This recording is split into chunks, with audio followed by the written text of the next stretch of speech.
Okay, now time to get to the nitty gritty of it all. Alright, the Scream 6 spoiler talk. Now, of course, we saw it on the Thursday showing, so it's been about a day since we've actually have seen the film now at this point in time. Let it marinate. Yeah, a little bit. Maybe some things I may not probably remember as much until I see it again, but for the most part, yeah, I have a general grasp on probably how I feel about it overall.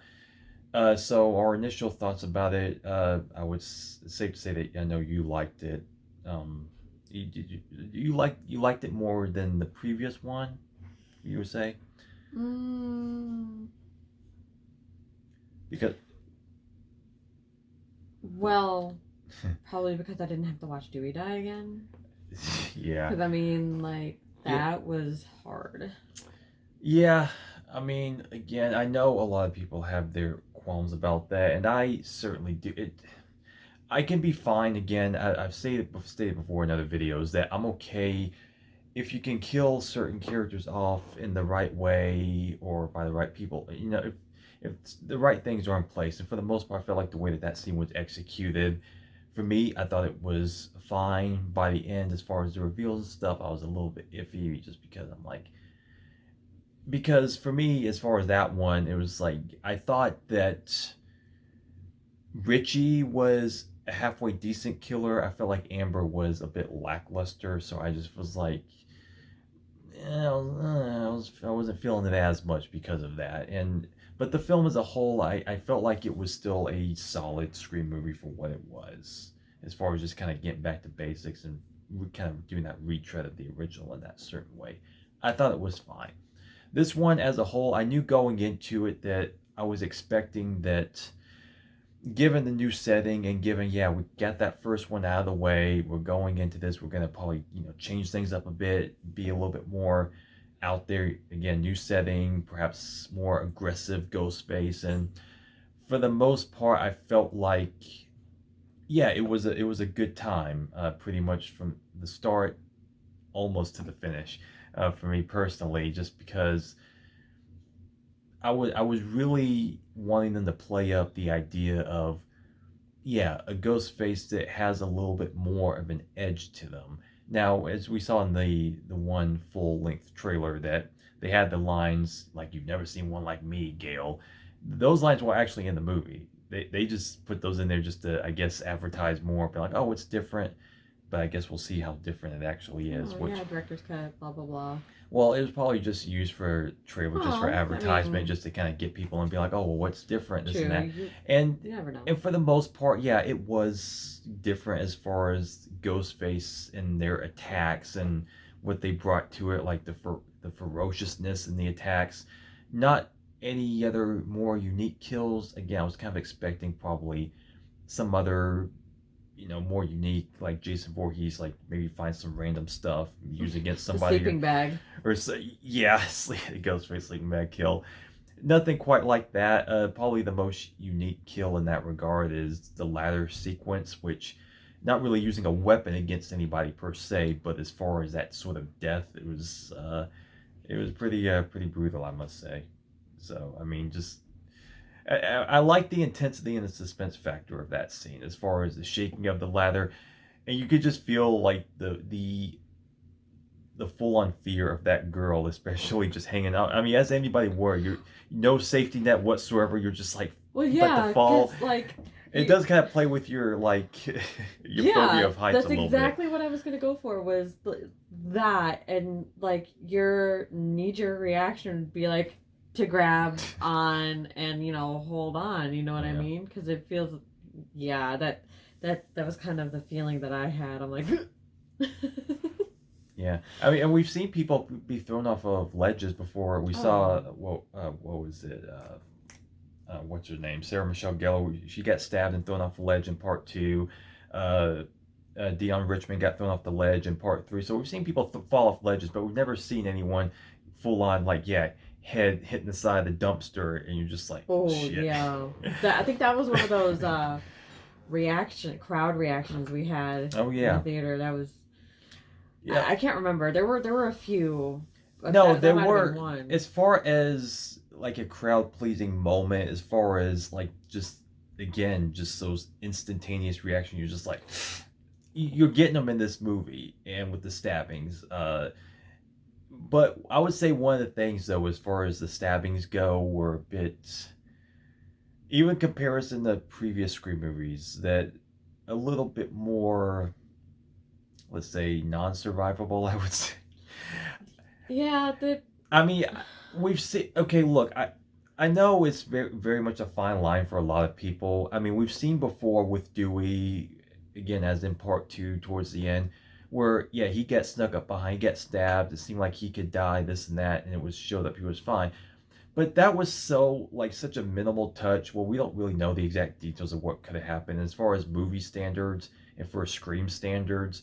Everything has been kind of like on an even keel as far as believability as what maybe survivable versus not survivable. In this one, and I'll just say it right here. Again, this is forget the whole idea of whether you want Stu to be alive, this or that. That's beside the point. The fact of the matter is that I feel like the people that would argue though that Stu couldn't possibly be alive due to a TV to the head, you can't say anything now. The fact that especially when Chad got Swiss cheese like a motherfucker in this movie, he was prison shanked by two ghost faces at a time, blood flowing out of his mouth.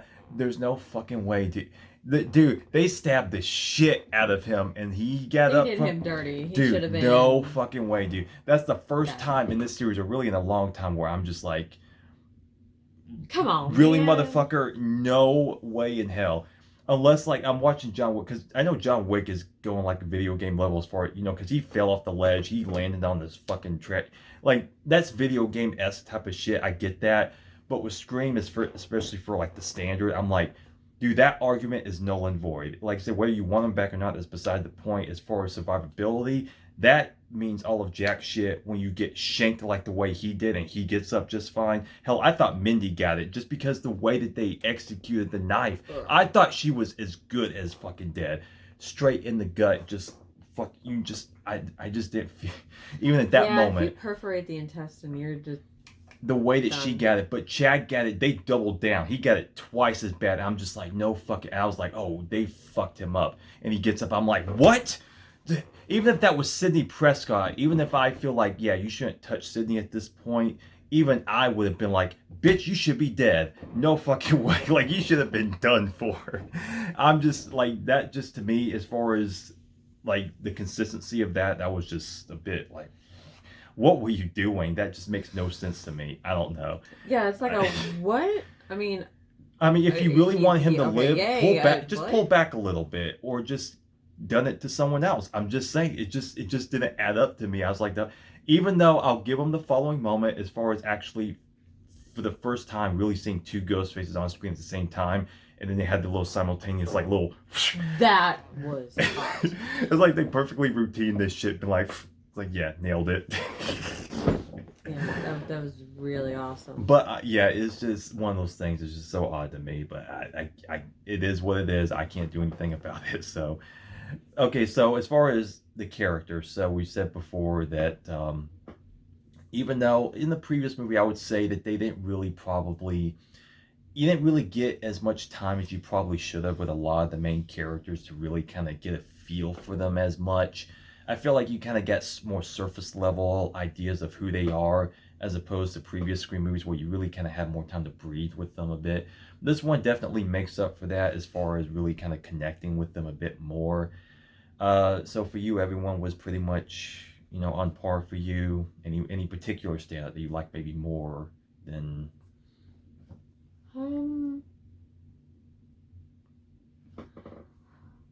Well, I don't know. I mean, I don't have any.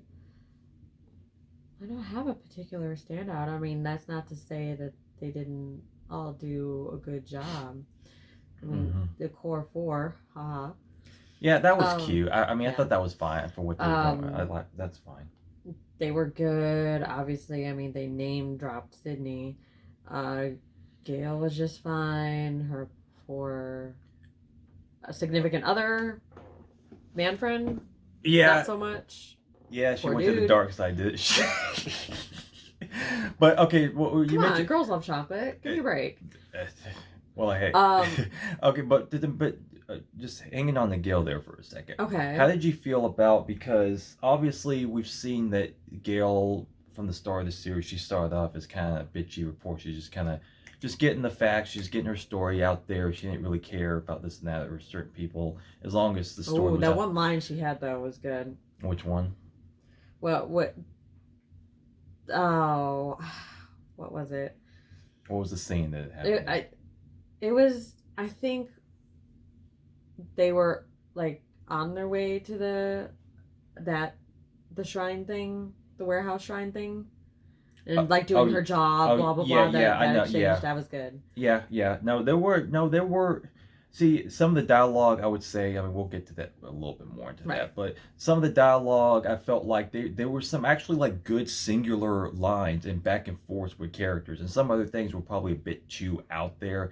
So it was a little bit of a slight imbalance compared to like a lot of the older films. But anyway, as far as Gale, that idea that in the previous film, again, we've seen more character growth at how she's kind of been back and forth as far as falling more in line as far as like loving someone like Dewey and finding more of that humane side of her, if you will, and knowing that she said that last time with Richie and Amber that those fuckers can die in Anonymity. yeah, and knowing that they kind of follow up with this one, basically saying she went ahead and wrote the book anyway, as opposed to the book she said she was going to write about Dewey, the small town officer. How did you feel about that? Do you feel like that was like you should have probably have kept it like where you left it there? Did you feel like that was kind of a step back as far as her character?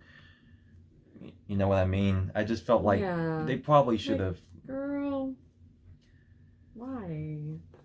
Yeah, because I mean, if it was like the second or third film back then at that point, yeah, that would have been fine. But I felt like that was a slight step back as far as her character growth on that one. And the scene itself was, I would say, probably a little bit forced, but somewhat. I can't say it wasn't a little amusing when Melissa Barrera was basically sitting in that moment. She goes for the punch, and then Gail just dodges that That. shit, Yes, and I then love Tara that one. comes in with the sucker punch on the Boom. side. It may have been a little bit silly, but hey, I can't say that that wasn't a little bit funny to actually just the way that they played that out. Again, just to dodge sucker punch by the little sister is like, okay, well, I mean, for a moment, fine, That was okay, good. And yeah, then when they touched on it later, that was pretty funny too. yeah. So okay, so yeah, Ghostface himself, as we see now, it's the weathered mask and stuff, and as we're going along, a lot of the plot is, oh yeah, they're leaving old Ghostface masks behind, and then again they find the shrine and all this old stuff, trying to figure out what's going on there. As far as that whole idea, what did you think about that? Along with as far as yeah, basically how Ghostface was presented along with that. So like him, or the leaving of the masks Yeah, as and far as that like whole that thing. that whole sense of plot and where that was going, did you find that to be a fun little It idea? was it was interesting, I suppose, Mm-hmm. as opposed to like even the last one, I guess. Because I mean, I I I I don't know. It Mm. was, I mean, like breadcrumbs, but leading to where, it's just a fun little haha. Yeah. But I guess it's the significance behind the specific mask, Mm-hmm. from Mickey or from, Stu, that sort of thing, I guess. Yeah. Yeah. But it's Yeah. cool. Now, as far as the whole cop element, now again we see that Kirby. It's been like I said over 10 years since Scream 4, and we see where her character is at now. Again, so as far as her being the FBI agent, how do you feel about her character? Because I could tell in this one, obviously, I mean, I felt like they obviously evolved her character a bit. It's been several years since we've seen her. She's been in the FBI, so clearly she's going to be a bit of a different personality somewhat. She felt a little bit more just she kind of had a slower, just kind of casual, talky way about her.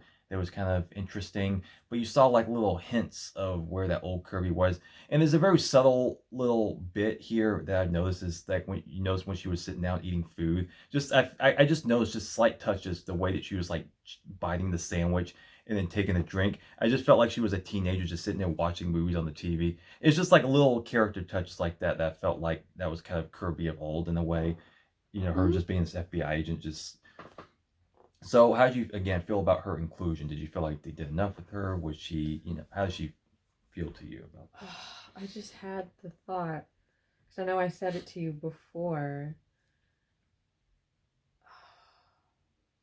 Oh, because I hadn't seen 4 in so long, I didn't really have a good, you know, refresher or remembrance of exactly what happened. But I suppose she was good, you know. It was kind of fun. And then the psych out, you know. Yeah, yeah. So, Yeah, I felt like her inclusion was pretty well. Like I said, I felt like maybe I don't know, maybe a little something was missing. I did like the little moments yeah. that they had when she was in the shrine, and they had the little back and forth with Mindy naming favorites in the Yeah, that was franchise. fun. I was like, okay, again, nice little character moments, like little touches like that were actually pretty well done as far as I'm concerned. As far as Dermot Mulroney, as far as the father, that cop character, of course, we'll get more a little bit more depth with that. How did you feel about his character from the jump? Was he an intriguing new character to you? How did you feel about him overall? I um well, yeah, I thought he was good. I didn't feel like any sort of strong one way or the other, negative or overwhelmingly positive. Mm-hmm. You know, he did good. I mean, you wonder where it's gonna go, Yeah, what he has to do with all this, or just, some cop like, Sydney in Sydney's case. yeah, So yeah, I thought he was yeah. good. And then go back to the start of the film. As far as like that whole opening again, that was a nice change up of what we usually get with the Scream Hmm. opening and that whole formula. As far as Samara Weaving's character, for what little time that they utilized her for. I felt like what little bit you got of her character was actually a lot of fun. I could tell because we were listening to other people talk about and stuff like that, and how she's this very attractive teacher and shit like that. It's like how you would how like why would you kill her? It's like it's just, I'd be like I probably would have rather have just gone on the date instead of trying to stab someone. But yeah, I mean, as far as her, you could tell she probably had like a little bit of socially awkward type of way. Like, yeah, she's attractive, she's very smart, but she maybe seems a little, and there were just like little nuances with her character at the start. And once you get to the point where she's lured outside and he gets her dragged into the alley, and I just knew because he does say on the phone later on, like, why would you be so stupid to do that? Because I would just be like, yeah, I'm not gonna walk into that alley. He's acting like, oh, I'm out here. You don't see me? He's like, no, I don't see you. And then she's walking. I was like, I'm not setting foot near that fucking thing unless there's at least 5 people around me. I'm not going over there. But again, it's effective for what it is. It actually felt bad once she started to get stabbed and when she was screaming. You really did just feel bad. Like for some, like it just the sympathy for her in particular just hit in that moment. And that's when you get to reveal it's what is it, Tony Revolori, I think it is. He's like Thompson in the new Spider-Man movies. And Oh, that's why I recognize his face. I'm like, yeah, yeah, I yeah, don't know yeah. He's a him. yeah, he's a dick in those movies, and here he's an even bigger dick. So there you go. Apparently, yeah. And so what you get with that is that you see that basically, I mean, all the ghost faces, or at least some of them in their own right, are technically amateurs. I mean, they're all like amateur killers in a certain regard. And you see this; these are basically copycat amateurs of the actual ghost faces, to where he is one of the opening kills in that, where the real Ghostface comes in and takes him out. As far as that whole opening and idea, how did you feel about that? Because they again reveal him immediately, and you're just like, and I was like, okay, I could tell, like this is, I was following along, I was intrigued. Where are they going with this? Yeah, And yeah, exactly. I'm like, wait a minute. You don't just whip it out. yeah, What? yeah, What? And then yeah, the whole hot and cold thing was mm-hmm, kind of cutesy fun, and then opens the fridge, is like, oh shit. Yeah, I mean, Well, yeah, that was quite a sight, and you notice also in the movie, out we didn't like I didn't say anything, but you notice that Jason Takes Manhattan was playing on TV at one point, right? I think so. It's I think I obvious it was recognize that. Sure. yeah, it was that Yeah. movie for sure. Well, Yes. okay, fine. I But I mean, they had to do it. They had to have that movie in there in some ways. They had to do something well, with they did that. So, Halloween and the original, yeah, but yeah. yeah. But and so in this movie, so you realize that he had a friend, and he was also doing some Ghostface attacks, or at least planning on. So in this movie, you technically get five ghost faces, which is kind of interesting. The fact that so it's not a cult, but kind of almost like that, at least as far as numbers go, and what's alluded to in that aspect. So Does it count that Richie was on on the reel? He was when they were at the movie theater thing, and they were uh, playing the movie reel.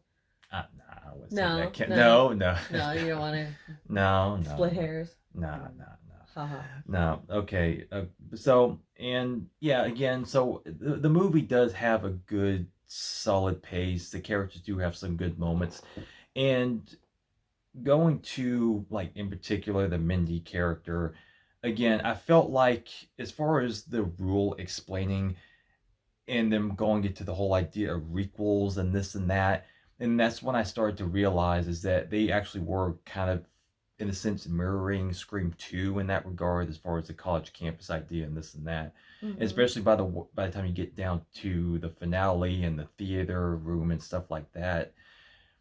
But I felt like the problem with that was is that they were having a hard time really making her rules and her dialogue there seem more organic, as opposed to the way that Randy was originally, the way Jamie Kennedy would deliver those lines, as far as Wes Craven, Carol Williamson, the way that they execute that, to where they could literally kind of spell things out for you, but between the writing and between Jamie Kennedy's performance, they did it in such a way to where it felt more organic and it worked for the kind of style they were going for. Here, I just felt like it just didn't feel as natural. It just felt like she was literally just spouting off this and that, and it just didn't come across as the same vibe as that, and that was kind of my problem, and that's why her character just does not even like compared to Kirby from like part four. I just felt like she just feels a lesser version than those. I don't know if you felt the same as far as that. Like, how did you feel about the rules and how she was going about that? Um. I mean, the way that she was referencing stuff, like as far as some legacy films, like, made sense, but still, Yeah, it did. It did seem kind of off, and I couldn't quite put my finger on it. But yeah, the way you just explained it, just yeah, it made more sense. mm-hmm. Yeah, her character just isn't doing it for me as much. Because even the last one, I was a little bit like lukewarm on her. I wasn't quite sure how I felt, because again, that Randy character, like trying to recreate that character, Kirby, again, for a lot of people, that was it. They felt like they actually nailed it with that one, as far as that, like that female version, and kind of recreating that type of character. Here again, it just doesn't feel as natural, and I understand, and that's a. I know it might be kind of tricky to get that character right, and being that meta person, and again just being able to spell things out. But here it just kind of solidified to where I'm just kind of so on her as a whole. She has like certain lines, like later in the line, like at the end of the movie, where she's like, where she shows back up and she's like, damn, did I miss the monologue again?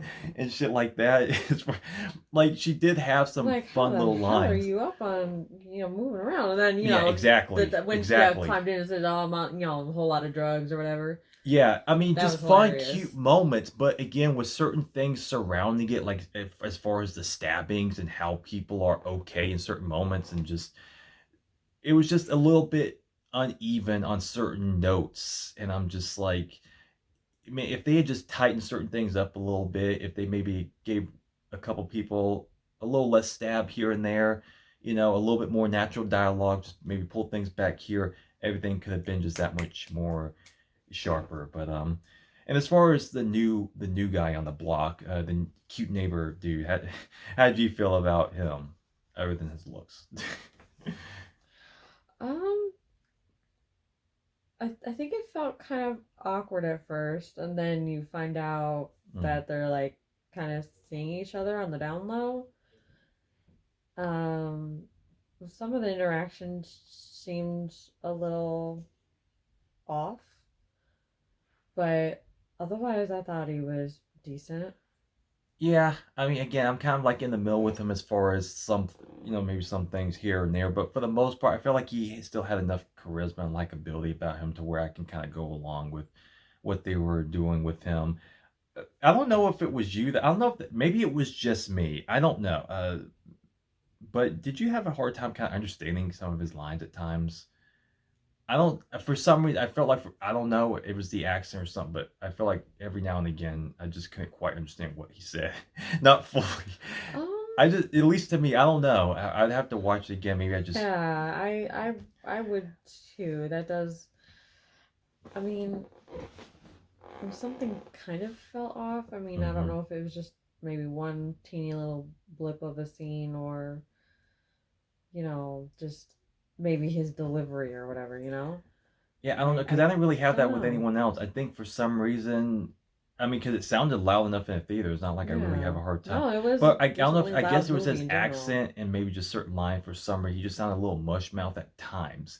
Again, I have to watch again to see 100%, but that's what it felt like. Because every now and again, I'm just like, what the hell did you just say, dude? I don't know. Like, you're kind of losing me here. I don't, but it is what it is. It's, Mm-hmm. but all right, so let's just kind of cut down to it as far as the finale and how all of that played out for you. Now, again, for you, how did you feel as far as the execution of that and the killers themselves? Just Honestly, it felt kind of weird. And I wasn't exactly like blown away or shocked. mm-hmm, Um, the the dad being part of it, dad cop, you know, that was a little bit of a okay. mm-hmm, And then, just kind of went on its merry little way. And the chase and the stabs. yeah. That was pretty hardcore. But yeah, it was I don't know, just Okay. it felt weird. Now, I have a lot of thoughts. Yes, I I know. really do. Yeah, I was a bit underwhelmed by it. I mean, considering, especially with this one, it's the sixth film in the franchise. It's been 25 years. It's not Wes Craven anymore. They've gone darker. They're trying to do this and that. Yeah, the last one was kind of, again, retreading, but that was kind of the trend. Again, requels, kind of, I get that. This is in New York. Obviously, everything is different. And as far as the way that this ghost face was advertised, as far as that, yeah, we got that ghost face in this movie. And the thing is that all the previous films, as far as Ghostface, the way that they've portrayed him has always been rather consistent as far as the style. Nothing too crazy between all the different movies. Yeah, he's always a bit more stumbly. He's always tripping over stuff here and there. For the most part, it's always executed the same between people. And as far as the reveals and the way that those went, they always felt believable for what you were getting out of the film as a whole. Like you could buy into it and stuff. Here, considering what they were building up and the whole shrine and all that stuff, I'm not expecting the most crazy, most elaborate, like, yeah, holy fuck, like Sixth Sense type twist shit. Not necessarily, but I just felt like, as far as the end result of what we got, because I already felt lukewarm on the last two. Like I said, Richie to me was a halfway decent, at least as far as his portrayal, the way that he was done. Amber, I felt like was probably a little bit too over the top, just a little too dimensional. And here, I felt like we kind of got a repeat of that, where this time I felt like, because you realize it's Dermot Mulroney, it's the detective, it's his son and daughter who are family of Richie. And as far as the daughter, I felt like she was halfway decent as far as her portrayal. The brother, I could not stand that motherfucker. Because he's the one, he's the guy that's hidden in plain sight. He's like the new kid, and he's the one that Mindy's always pointing to, like, you're Ghostface. Like, no, stay away from me, Ghostface, and this and that shit. He didn't really get a lot.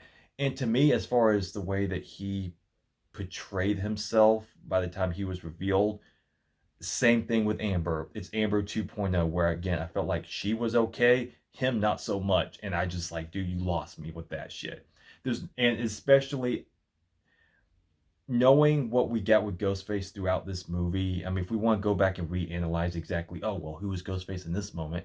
Especially since there's three of them, or at least, yeah, potentially that you imagine Dermot Mulroney got some kills here and there, maybe. So there's three of them. It might be a little bit hard to pinpoint certain things unless you go back and see who was where, or whatever.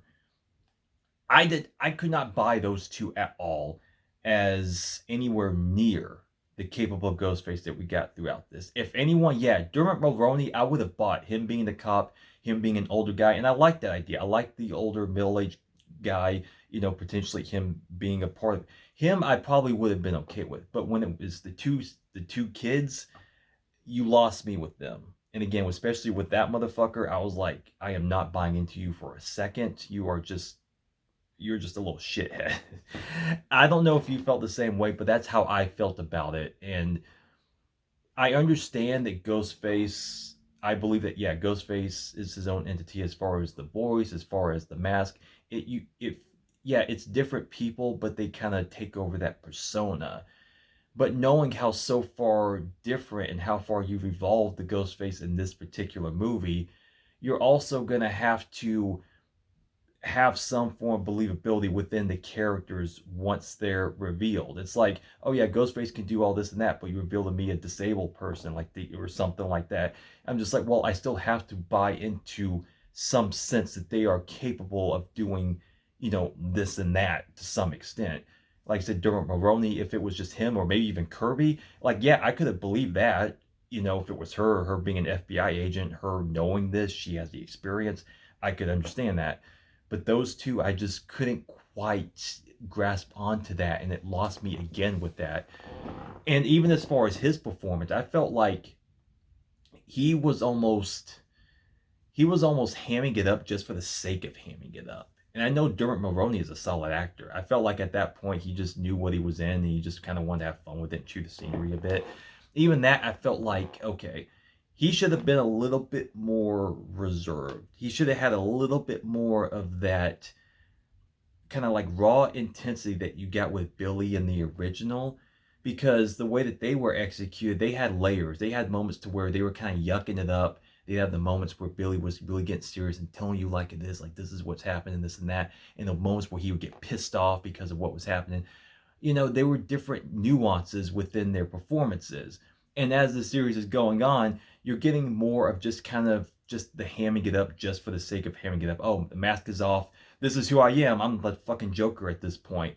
And that was my problem with the last one. And I felt like I got more of that here. I'm like, I want more nuance and a little bit more layers to the reveals themselves to make it feel more personal.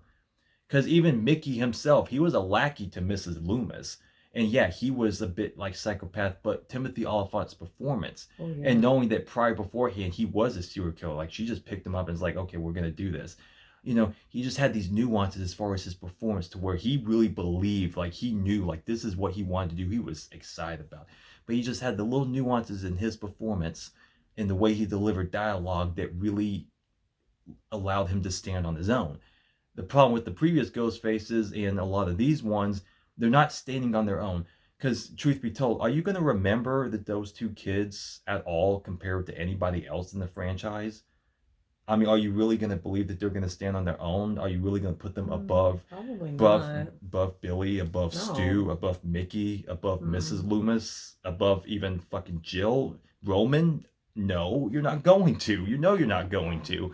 And so for me, that's part of the problem, is that they're given an all around like a solid package, but they're not sticking the landing. They're just kind of, they're being two-dimensional because they're advertising themselves as being different, and especially I know a lot of fans, they are be like, well, we can move away from Sydney and them, let's do some new stuff and this and that. And on the surface, we're getting new stuff, but within, when it comes down to the nitty-gritty, we're getting the same stuff but a lesser version of that. That's how I see it. And even just today, I just thought about something that hit me. I was like, okay, like how I did with Halloween Ends, how you could reshape this. Imagine this. Imagine if the reveals in this movie with Dermot Mulroney as the father, because even then, because I felt like the way that even with Richie, I felt lukewarm. The last thing I really wanted was more of Richie and his family, especially the way that you had the whole shrine. I was expecting, again, just a little bit more. But imagine this, and this would have saved it for me, honestly. If Dermot Mulroney, yeah, was Richie's father, but the reveal was two daughters, but those two daughters are actually identical twins. Now imagine that. But you had the one character though where you didn't know about the second sibling. You only knew about the one. So you reveal the second one, you're just like, wait a minute. So the characters are doing a double take, the audience is doing a double take. You're like, wait a minute, what the fuck? And so you have that idea of revealing. So you have an extra layer there as far as the reveal. And I would have one twin be kind of like how they were in this movie, to where you could say one twin was maybe, yeah, all good with Richie. They watched movies together, they hung out together. But Dermot Mulroney's character, the father, was maybe somewhat abusive in some ways. We don't know if maybe mentally, maybe physically, maybe sexually. We don't know. And then the second daughter is probably a little bit more, you reveal her and she maybe seems a bit more reserved, a bit more adamant, not really wanting to really go along with this, but knowing that she's had this abusive history with her father, knowing that she's kind of been the outcast of them. But Richie and the one daughter always kind of had, more of a bond. So she was hyped to do this and this and that. And then maybe Dermot Mulroney manipulated more of her, being like, well, your brother is dead and we need to do something about this, and kind of like really just playing on that abuse that he's done to her all that time. So you have a Ghostface that's almost conflicted about wanting to do that. And so you can really kind of see where it stemmed from the family line, where him as a father kind of made Richie what he is. Same thing with kind of like Sydney's family and her past, and how certain things, how that family ties can really kind of carry over and bleed into that. And so, therefore, yeah, you go with the climax basically the same way. The one daughter gets killed and Dermot Mulroney gets killed. And then you have maybe some way, shape, or form where you might think the other one got killed, maybe incapacitated in some way, but maybe she had time to slip away. And again, this is also just basically going to a whole new theory. Forget the stew theory. Imagine that carrying over into the seventh film, where you have the one daughter who's been conflicted. She didn't really want to carry out a lot of the deeds of the family. She didn't really want to do that. But by the end of that, she realizes all that she has lost. She has nothing left. Her whole family's dead. They're fucked up in the head, this and that. But she feels she maybe has nothing left. And so she feels like she has no choice, but she's like, fuck it. I'm just going to kill everybody. I'm going to end this shit. And then you go through the film, you do this and that. Maybe you have a second Ghostface partner. Maybe, I don't know. But by the time you get to the end, imagine this. You get to a final fight to where, yeah, you bring back Sydney in maybe, but maybe by the end, she has Sam dead to rights. And she's going in for the final stab. She, emotions on her face, and she's just like ready to fucking just kill her. But she doesn't. She's like, I'm ready to, like, just basically along the lines, just like, it's time to, like, just fucking finish this. And instead of stabbing Sam, she fucking kills herself. She slits her own throat, fucking blood flying. She kills herself. So in a certain way, just think about this. It's kind of like that Darth Vader redemption arc, where he comes back from the dark side and goes to the good side, to where she's not only kind of finishing, what her family started and all this and that, but it's also kind of playing off. And it's also like she's kind of finishing the Ghostface legacy herself by killing herself. So you kind of get a Ghostface that has layers, that felt conflicted, that carries over. So you get that cliffhanger ending where one gets away. You carry that over and you have an emotionally, like, just damaged Ghostface, to where, yeah, Sydney doesn't necessarily end it, nor does Sam, but she almost kind of becomes her own final girl in that way, where she kind of goes to the good side, if you will, and ends the Ghostface legacy by killing herself in that moment, knowing that she had nothing left, and she's like, fuck it. And so therefore you can have that trilogy of, yeah, the Ritchie family, this and that, and just kind of doing your own thing. But just, that was just thought up to me today. I don't know what you think, but just No, that makes sense. I again, I don't know. That was just something that hit me. I don't know if that really works for anybody else, but again, I just saw that and I was like, wait a minute. Like, how could I save this? And what would be a new intrigue, a new direction, something where, yeah, you don't have to bring back Stu, but you add some layers to a ghost face instead of, oh yeah, haha, yucking it up, blah blah blah. No, that's interesting to me. And it's two chicks. There are twins, and again, you don't know about the second one, so you can kind of do that angle. But one of them just doesn't. It's not feeling it. You carry that over, and it just. I think that would have been an interesting idea. That's just something I. But hey, I'm not writing this shit, am I? No. Twins would be interesting. It really would. Yeah, but I and when I thought about that, I was just like, why the fuck? And again, I feel like that would please a lot of people, but I mean, hey, that was just me. But I'll cut off right there. It's gone long enough. But yeah, that's also my theory as well as what could have been. I'm just like, well, am I wrong? Like, it doesn't have to be stew. It doesn't have to be stew, but it doesn't have to be this either. I think it's better. I think it has layers. I think it's interesting, but hey, that's just me. So yeah, that'll do it for my final thoughts on Scream 6. I guess. Well, I mean, because they already basically said they greenlit 7. They'll film it, I guess, sometime this year. So look forward to that. But hey, and also if you want to write a new Scream movie, you can call me, and I'll voice Ghostface too. I'll certainly do that. Anyway, yes, that'll do it for this. Thanks for watching. Bye for now.